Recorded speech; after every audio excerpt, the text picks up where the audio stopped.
as the regional chair, Jim Bradley, Mayors Diodati and Cisco, and Phil Verster, the president and CEO of Metrolinx. Today I have the great privilege of standing next to our Premier, the Honourable Doug Ford, a champion for Niagara and working families across this great province here at the St. Catharines train station. This heritage railway station is a stop for Via Canada, GO Transit, Amtrak, and will soon be a transit hub for the newly amalgamated Niagara Regional Transit. Whether it's getting to work, school, and home quickly and safely, or visiting popular tourist destinations and cultural attractions across the province like Niagara Wine Country, our government is investing in crucial infrastructure projects. There are over 100 key transit infrastructure projects in development across the province right now, paving the way for a more accessible and prosperous future while supporting high-paying construction jobs. Today, I look forward to hearing more good news with this announcement from our Premier and Minister Mulroney regarding our plan for better transit and more prosperity here in Niagara. I now have the great privilege of welcoming Phil Verster to the podium. Welcome, Phil. Thank you, Sam. You know, the investments we've made on Lakeshore West have allowed us to run more trains through to Hamilton and then also through to the Niagara region. You know, and we're very excited. Even as late as last year, we've been seeing 3.5 to 6 times as many riders on our trains coming as tourists to Niagara over weekend and weekend days. And our partnership with the Niagara Parks Commission on the GO trains and the We Go bus gives great opportunities for people to have fantastic tourism journeys. And we're very excited about just the tourism that can come to Niagara Falls from the increased services. But then also, in addition to that, connecting some of the cities along the corridors, such as Grimsby and Beamsville, and our new station that we are building towards Hamilton, all creates opportunities for connecting the region better with the rest of Toronto. So onwards and upwards. Thank you very much, Minister Mulroney. Hello everyone, bonjour tout le monde. It's so great to be here in beautiful St. Catharines on such a beautiful day. It was just shy of a year ago that the Premier, my colleagues and I were out in Niagara region to share exciting news about the return of weekend round trips from Union Station to Niagara Falls. I'm so pleased to be back alongside Premier Ford, Ministers Lumsden and Cho, MPP Oosterhoff, Phil Verster, Mayor Diodati, Mayor Cisco, and Chair Jim Bradley. Residents here in St. Catharines, Niagara Falls, and across the GTHA rely on GO Transit to get where they need to go. Whether it's to get to work in downtown Toronto or for some weekend family fun in the Falls. Heading into May 2-4 weekend, it's an especially exciting time for families and friends looking to escape the city life and enjoy the best of what Ontario has to offer. And what better place to explore than right here, the Niagara region. A gateway to Ontario and one of the top tourist destinations in all of Canada. But let's face it, world-class destinations like Niagara and Toronto deserve a world-class transit system to help people get there. A fact that was neglected for far too long under the previous Liberals. But with Premier Ford at the helm, public transit is not taking a backseat. And this is great news for the rapidly growing number of people, including right here in Niagara region, who are opting to take public transit every single day. We're making historic investments to the tune of $70.5 billion over the next 10 years to deliver the better public transit that Ontarians need. This includes brand new subways, LRTs, and of course, the GO expansion program.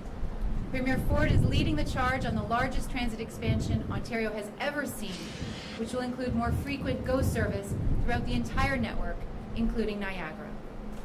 This is a key part of our plan to fight gridlock, and it makes taking public transit faster, easier, and more affordable than ever before.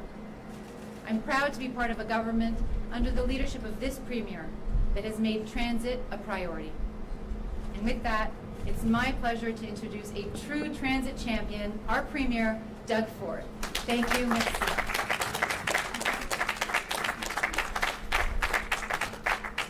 Well, good morning, everyone, and thank you, Minister Mulroney, for that introduction. I'll tell you, I'm thrilled to be back here in the beautiful city of St. Catharines, as they say, the Garden City, alongside Minister Mulroney, Lumsden and Joe, and MVP, the hometown boy, as I call him, Sammy Oosterhoff. So thank you for all the great work you do in the Niagara region, Sam. I also want to give a big welcome to Metrolinx President and CEO Phil Verster. Folks, I got to tell you a little bit about Phil.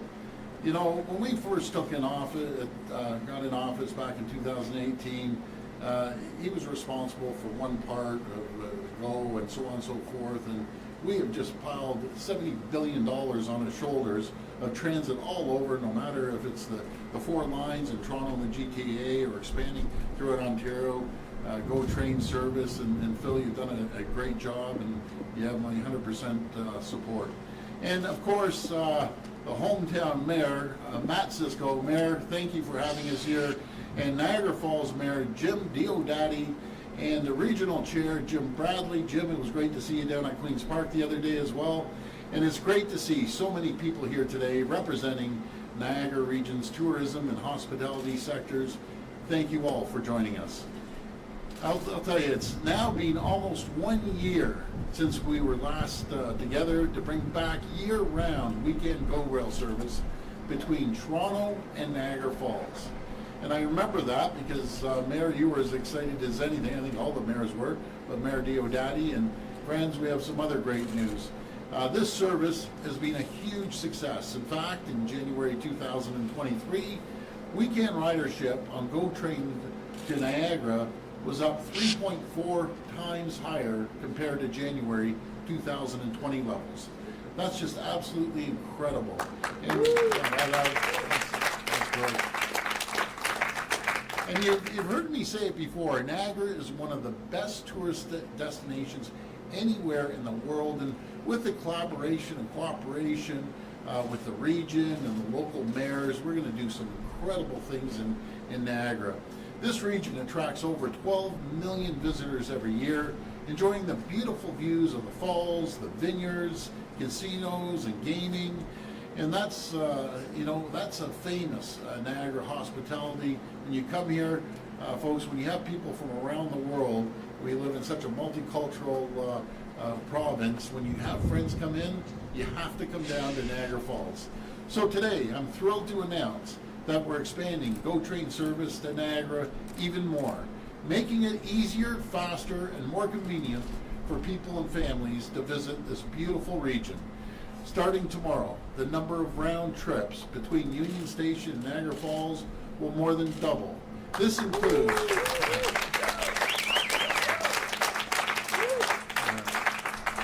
it's exciting.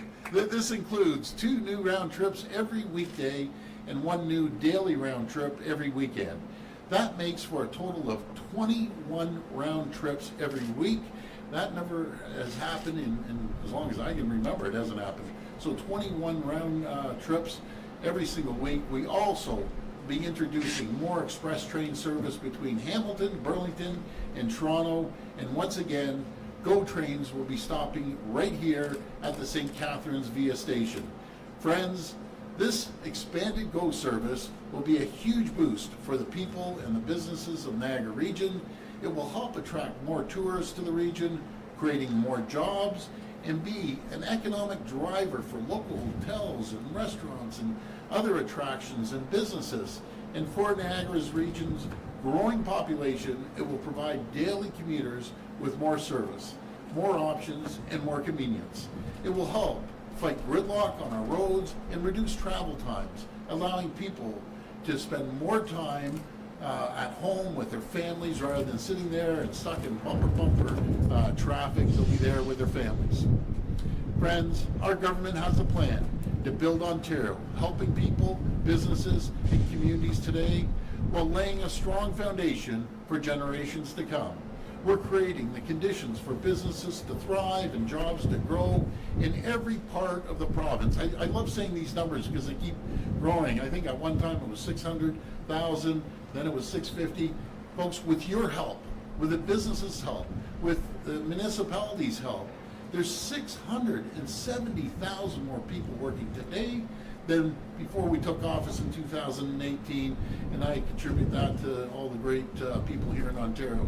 And we're investing over $70 billion in the biggest transit expansion. They say Canadian history, but I say in North America. Right now, that's the largest transit project anywhere, including new subways and reliable rail options from Niagara in the west to Bowmanville in the east and to Timmins and Cochrane in the north.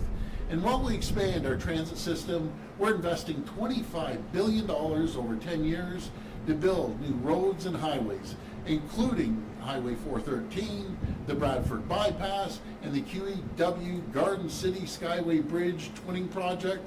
We're building the transportation infrastructure our economy needs to reach its full potential, to keep people and goods moving. Together with our partners, we are building Ontario now and for the future.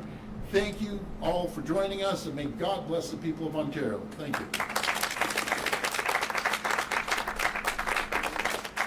Okay, we'll now take questions. Just a reminder, it's one question, one follow-up. Good morning, Premier. Jason Gadola with CHCH News. I believe you were asked last week in regards to St. Catharines Mayor mentioning about the homelessness and the drug use that's happening in the downtown core of St. Catharines. Could you elaborate on what you're mentioning about having more drug rehab centers than before tackling the housing issue? I was wondering if you can elaborate and expand on your explanation on that. Sure, I appreciate that. We've seen spending go right up. We're giving more money to all regions around Ontario. I'll give you an example. Niagara region, St. Catharines, they have an 86% increase from $9.6 million to $20.8 million. I see the problems. I'm visiting these towns. I see it in Hamilton, and then Hamilton's funds went up over 18% increase. We're going to be there for them, but you're right. I'm a strong believer in rehabilitation centers, and going back to Hamilton again, we went from 4.3% to an increase of $27.9 million. I apologize, 4.3 million to 27.9 million. We're going to be there for the municipalities. Again, these people need the support. They need to be in rehabilitation, and we're going to be there to help them. The city of Hamilton city staff was exploring sanctioned encampment sites in the city to kind of mitigate the encampment issue that's happening in Hamilton. What is your province ready to step in and maybe take a little bit more action to help expedite people being housed there? Well, again, we're increasing the funding to $27.9 million. Our goal is to make sure that people have a place to call home, no matter if it's a little apartment or whatever. We can't have people setting up camps in these cities. We just can't have it. So we need to support the cities in making sure that they have proper housing, and we're going to be there for them. Hi, Premier. It's Siobhan Morris from CTV. Hi, Siobhan. We'd heard some concerns yesterday about the timeline for the de-amalgamation of Peel. What's the rush in getting this done? Well, it's not a rush. You can go two ways here, and I've talked to the mayors, talked to Mayor Crombie, talked to Mayor Brown as well, and I left a message for Mayor Groves. I'm sure she'll probably call me right now. We have two ways of doing it. You slow roll this, and slow rolling is 2.5, 3 years, or they sit around the table and with the transition team and the facilitator, and we move forward. This is about giving them the independence to run their own cities, not worry about another level of government overruling them. They want it. We gave it to them. I promised Hazel many years ago that I believe, and she believed, that a city almost 800,000 people should be independent. I agree, and I'll tell you, the phone calls have been ringing off the hook with other mayors saying, hey, I want my independence. We're the only government, just think of it, in the history of Ontario, that's actually given people their independence, giving the municipalities a strong mayor system until they can make decisions and move things forward. So this is a really good thing. I'm sure they'll sit down And there'll be, a few disagreements, but at the end of the day, they both want it, they're both gonna get it. You said your phone's ringing off the hook with other mayors asking for independence. Who? Well, I'm not gonna name names, that's not fair to them. But everyone wants to, call their own shots per se, and I don't disagree with them. Maybe it goes back to my roots as city council, and I always hate the upper tier governments, dictating here, there, and the other thing. We're there to support them, we're there to fund them provincially, and so is the federal government. But they have to make decisions themselves. No one knows their towns and cities better than the mayors and the city councilors. I walked a mile in their shoes. You're on their front doorstep. You're dealing with Mrs. Jones cracking the sidewalk or a pothole and everything in between. Again, no one knows their regions better than the local representatives. Hi, Premier. Good morning. Laura Hi. Stone, Globe and Mail. Hi, Laura. On the Stellantis deal, I understand Ontario and Ottawa have been in negotiations, and it's my understanding that your government is willing to now spend more money on the deal. Can you elaborate on that and provide details as to what you're willing to do? Sure. Well, I'm not going to get into the full details until the announcement comes out, but this is all about protecting jobs and the people. That's what it comes down to. Down in Windsor, before we came into office, you could shoot a cannon down the street in the middle of downtown and you wouldn't hit anyone. This is going to be an opportunity to people to get great paying jobs. It's going to bring certainty and stability within that region. Folks, our plan, working with, again, the municipalities and the federal government in Ontario, I've had an opportunity to talk to ambassadors and consul generals and governors all throughout the world, and obviously down in the States. Man, with the cooperation of everyone, we are doing well here in Ontario. It's a quality of life, not only for the people to live and raise a family, but a quality of life for businesses to come here and open up. We right now, we're moving in the right direction with the cooperation, again, with the municipalities, federal government, because, folks, it's us versus the world when it comes to attracting these companies to Ontario. And as much as the world is a massive place, and when it comes to the auto sector or the tech sector or life science sector, it's very, very small. And everyone talks, and the word on the street right now around the world is come to Ontario, invest in Ontario. It's one of the greatest places in the world to live, work, and open a business. Okay, thank you. You sort of confirmed there, but can you just confirm that Ontario is going to provide more money for this deal, and will it be significantly more than what was provided, the $500 million that you talked about? I will confirm we're putting more money on the table there. This is all about saving jobs and giving people the quality of life they deserve in southwestern Ontario. And this is really exciting, no matter if it's Stellantis or if it's Volkswagen. Folks, the place to be is right down in southwestern Ontario if you need a job. And we're doing the same here in Niagara. We're working hand in hand with the chair. Chair Bradley came to our office, brought some local mayors. It's about communicating, sitting across the table. Forget about these political stripes. I know I sound like I'm preaching all the time, but I can't stand these political stripes.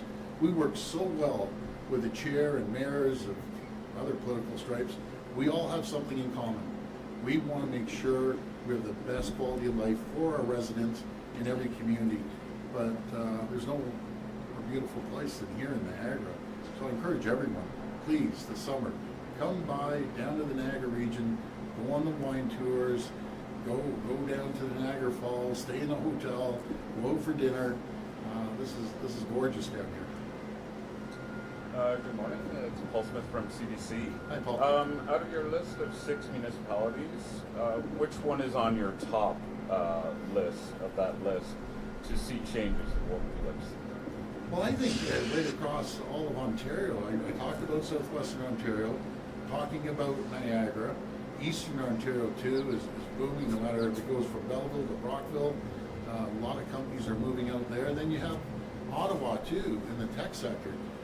They're the tech center of North America now. They have over 500 tech companies out there. But again, I want to stress this. It's about working together collaboratively with all 3 levels of government and the private sector and the communities.